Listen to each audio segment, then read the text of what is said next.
WhatsApp guys, welcome back once again. दोस्तों, आज की कहानी जो एक्सप्लेन करने जा रहे हैं उसका नाम है द बीच। ये कहानी असल में एक अमेरिकन टूरिस्ट की है जिसका नाम है स्मिथ, जो कुछ एडवेंचर जगहों पर जाने के शौकीन है। और इस बार उसने थाईलैंड का एक बीच को चुना है जहाँ के कुछ ही हिस्सों तक टूरिस्ट और आम लोगों का आने जाने की इजाज़त है। उसके आगे अगर वो गया तो उन्हें वहाँ कुछ ऐसी चीज़ों का सामना करना पड़ जाएगा जिसे आज तक ना तो गाँव वालों ने देखा है और ना ही उस जगह पर आने वाले टूरिस्ट ने।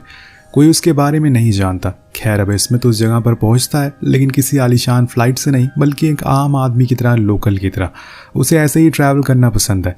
जहां भी वो जाता है वहां के लोगों के साथ घुलना मिलना, उनके कल्चर को पसंद करना, उसके बारे में और जानकारी इकट्ठा करना उसे अच्छा लगता है।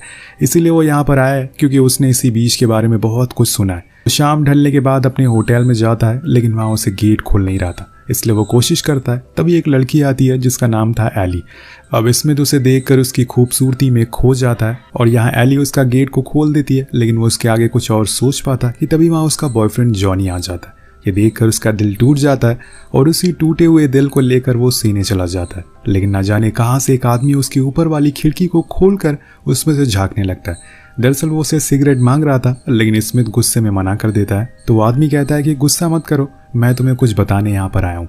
मुझे कहीं से पता चला है कि तुम काफ़ी एडवेंचर्स जगहों पर घूम चुके हो, लेकिन क्या तुम्हें पता है कि यहाँ पर एक ऐसी जगह है जहाँ पर हर कोई पहुँच नहीं पाता, और वो आइलैंड किसी जन्नत से कम नहीं है। स्मिथ को उसकी बातों में इंटरेस्ट आने लगता है, लेकिन वो ऐसा शो करता है कि वो इंटरेस्टेड नहीं है। इसके बाद वो उसे कुछ और बातें बताता है। वो कहता है कि वो जगह दुनिया की ऐसी गिनी चुनी जगहों में से एक है जहाँ का पानी पूरा नीला है। मैं कई सालों पहले वहाँ गया था, लेकिन कुछ कारणों की वजह से मुझे वहाँ से बाहर कर दिया गया। लेकिन वहाँ पे मेरे साथ गए हुए लोग अभी भी रह रहे हैं, क्योंकि जो भी वहाँ एक बार पहुँच जाता है वो वहीं का होकर रह जाता है। उसका वापस आने का कभी मन ही नहीं करता। अब स्मिथ को उसकी बातों को इग्नोर कर देता है और सो जाता है, लेकिन उसके दिमाग में डेफी की कही हुई सारी बातें ही घूम रही थी। वह अगले दिन जब वो बाहर से घूमकर अपने रूम में आता है तो देखता है कि वहाँ उसके डोर के हैंडल पर एक मैप लगा हुआ है, जो कि शायद डेफी ने रखा हो, क्योंकि उसके अंदर किसी बीच का नक्शा बना हुआ था। वो फौरन उसके रूम में जाता है, जो कि उसके साइड में ही था। लेकिन जब वो गेट खोलता है तो उसके होश ही उड़ जाते हैं। उस आदमी ने खुद को बड़ी ही बेरहमी से मार डाला था, लेकिन ऐसे कोई खुद के साथ कैसे कर सकता है, यही सोचते हुए बाहर आ जाता है। लेकिन तभी वहाँ पुलिस आ जाती है और उसे पूछताछ के लिए स्टेशन ले जाती है, जहाँ पर एली भी मौजूद थी और उसके साथ कई और गेस्ट भी थे जो उस होटल में रुके हुए थे। यहाँ स्मिथ को छोड़ दिया जाता है क्योंकि उसे कुछ पता ही नहीं था। अब वो अपने साथ उस मैप को भी ले जाता है जो डेफी ने दिया था, और रूम में जाकर उसे अच्छे से देखता है। उसके अंदर एक क्यूरोसिटी जाग जाती है कि ऐसी कौन सी जगह है जहाँ पर ये इतना सब कुछ हो सकता है।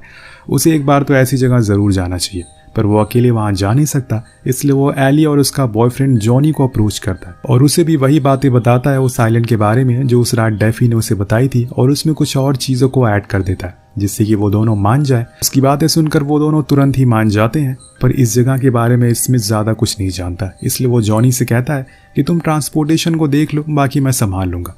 अब वो मान जाता और फिर अगले दिन ये लोग निकल जाते हैं। लेकिन वहाँ पहुँचना इतना आसान नहीं था। ये पहले तो एक दूसरे बीच पर रुकते हैं जहाँ इन्हें एक दिन रुकना होगा, क्योंकि यहाँ से उस आइलैंड पर जाने वाली बोट कल सुबह निकलेगी। इसलिए सभी अपने रूम बुक कर लेते हैं। लेकिन रात में जब स्मिथ अपने रूम में आता है तो वो अपनी कीज को खो देता है, और इस बात से उसे खुद पर बहुत गुस्सा आता है, क्योंकि ये उसका हर बारी का हो चुका था। उसे ऐसे परेशान देखकर उसके साइड वाले रूम के दो लड़के उसे अपने साथ बैठने के लिए इनवाइट करते हैं। अब काफ़ी देर उनकी बातें चलती रहती है। रिचर्ड, जो कि उन्हीं में से एक लड़का था, वो स्मिथ को बताता है कि मुझे यहाँ पर आए हुए 2 दिन हो गए और मैं तब से एक आइलैंड के बारे में सभी के मुंह से सुन रहा हूँ। लोगों का कहना है कि वो जगह किसी जन्नत से कम नहीं है और वहाँ का पानी पूरा नीला है। अगर मुझे वहाँ जाने का रास्ता मिल जाए तो मैं सबसे पहले वहाँ जाऊँ और किसी को उस जगह के बारे में ना बताऊँ। इसमें समझ जाता है कि ये लोग इस जगह के बारे में बात कर रहे हैं, इसलिए वो मुस्कुरा कर बात को टाल देता है। नेक्स्ट डे इनकी बोट को जाने का टाइम आ गया था, लेकिन यहाँ स्मिथ उस मैप की एक कॉपी बनाता है और रिचर्ड के रूम के नीचे डाल देता है।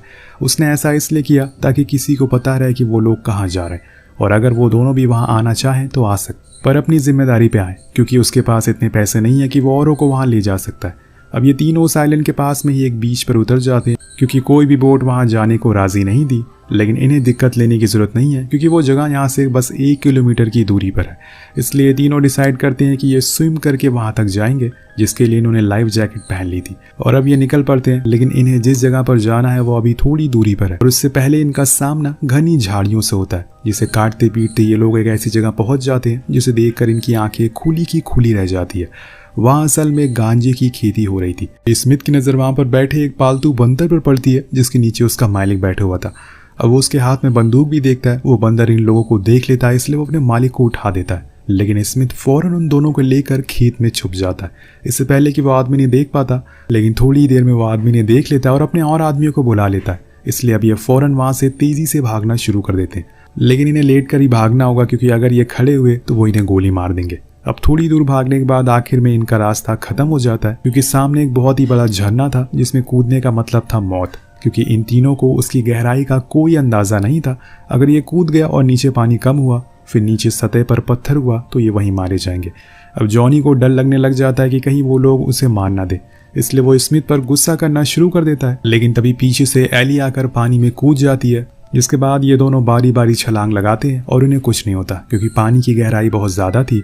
अब तीनों मस्ती करना शुरू कर देते हैं क्योंकि ये जगह काफ़ी खूबसूरत थी। पर तभी एक ब्लैक आदमी जो कि वहीं का लोकल था इन्हें देख लेता है और क्लैपिंग करते हुए बताता है कि मैं यहाँ पे जब आया था तो मुझे इस झरने में कूदने में काफ़ी समय लगा था, लेकिन तुमने तो ये चुटकी में कर दिखाया। अब उसे देखकर ये लोग बहुत डर जाते हैं और भागना शुरू कर देते हैं कि कहीं वो इन्हें मार ना दे, पर ऐसा होता नहीं। वो उन्हें उल्टा अपने साथ चलने को कहता है और ऐसी जगह पर ले जाता है जो कि इस दुनिया से परे है और इस दुनिया के रीति रिवाजों से अलग है। और ये जगह असल में हमारी ही दुनिया से आए हुए लोगों ने बसाई है जो कभी यहाँ से लौट कर नहीं गए, लेकिन उनके बाद भी यहाँ कोई नहीं आया।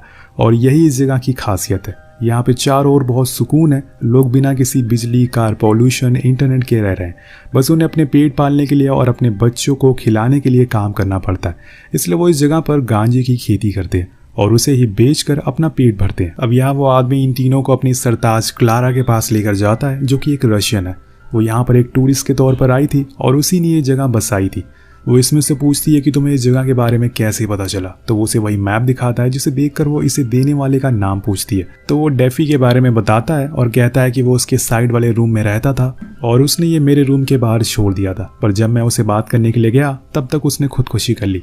ये सुनकर वहाँ पर मौजूद सभी लोग उदास हो जाते हैं। तब क्लारा उन्हें बताती है कि डेफी असल में हमारी कम्युनिटी के फाउंडर में से एक था, लेकिन वो गहरे सदमे में आ गया था, इसलिए हमने उसे वापस भेज दिया ताकि वो यहाँ पर कोई गलत कदम ना उठा ले, लेकिन उसने वो काम वहाँ जाकर कर लिया। खैर तुम लोगों ने इस मैप को और किसी इंसान को तो नहीं बताया?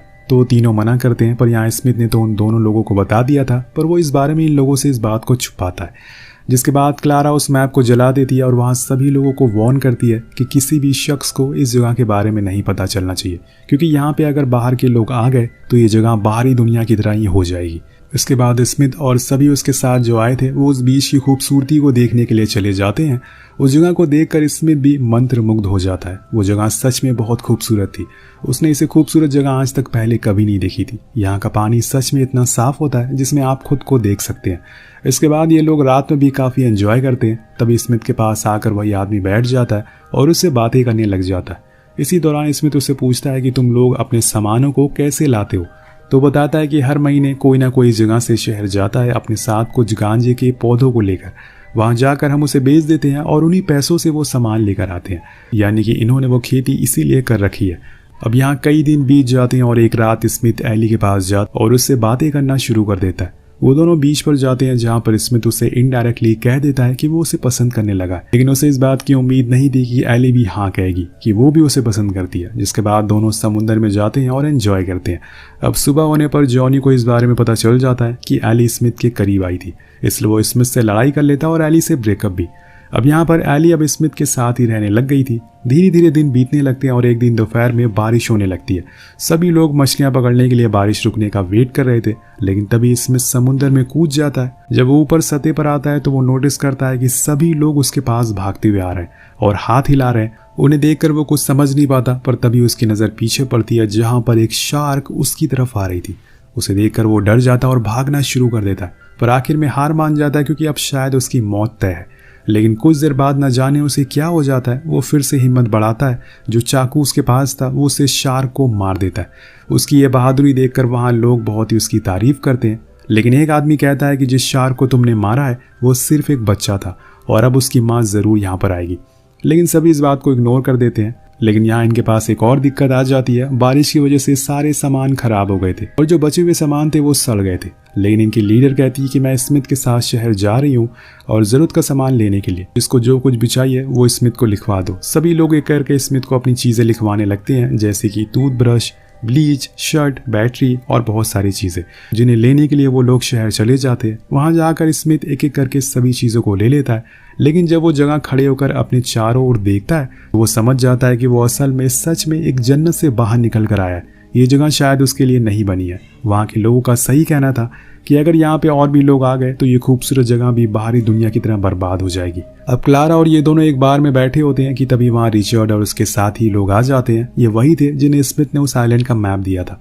अब वो उसे कहते हैं कि हम लोग जल्दी वहां पर आ रहे हैं, लेकिन स्मिथ कहता है कि वो सब एक मजाक था, ऐसी कोई जगह एग्जिस्ट ही नहीं करती। लेकिन वो लोग मानने को तैयार ही नहीं थे। उनके जाने के बाद क्लारा कहती है कि मुझे पता चल गया है कि तुमने और लोगों को भी इस आइलैंड के बारे में बता दिया है। अगर तुम चाहते हो कि ये बात किसी को पता ना चले तो मेरी एक शर्त माननी पड़ेगी, जो कि थी इंटीमेट होना। अब स्मिथ हाँ कर देता और अगले दिन वो लोग सारा सामान लेकर आइलैंड पर पहुंच जाते। अब सभी लोग इस बीच पर खूब मजे कर रहे थे, किसी को भी कोई बात की टेंशन नहीं थी। लेकिन एक दिन इनके दो लोगों पर शार्क हमला कर देती है और जब ये मंजर स्मिथ देखता है तो बहुत ही ज्यादा डर जाता है और भागते हुए दूसरे आदमी के पास जाता है जो कि डर के मारे तड़प रहा था।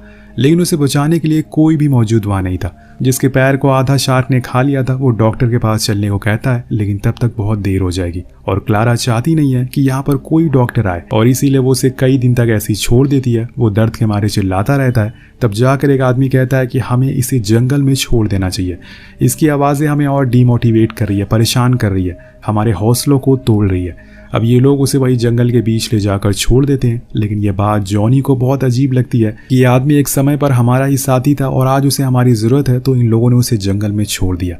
इसलिए वो उसके पास ही रहने का डिसाइड करता है।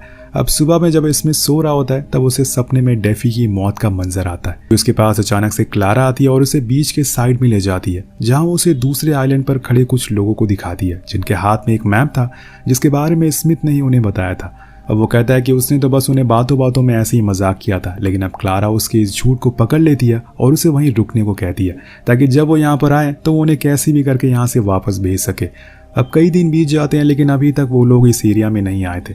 इधर स्मिथ जैसे तैसे करके अपने दिन गुजार रहा था। एक रात उसके पास सैली आती है जो उसे थप्पड़ मारती है और बताती है कि क्लारा ने सभी को तुम्हारे और इसके बीच में जो शहर में हुआ था वो बता दिया और तुमने जो मैप दिया है उसके बारे में भी, इसलिए तुम्हें अब यहीं पर रहना होगा।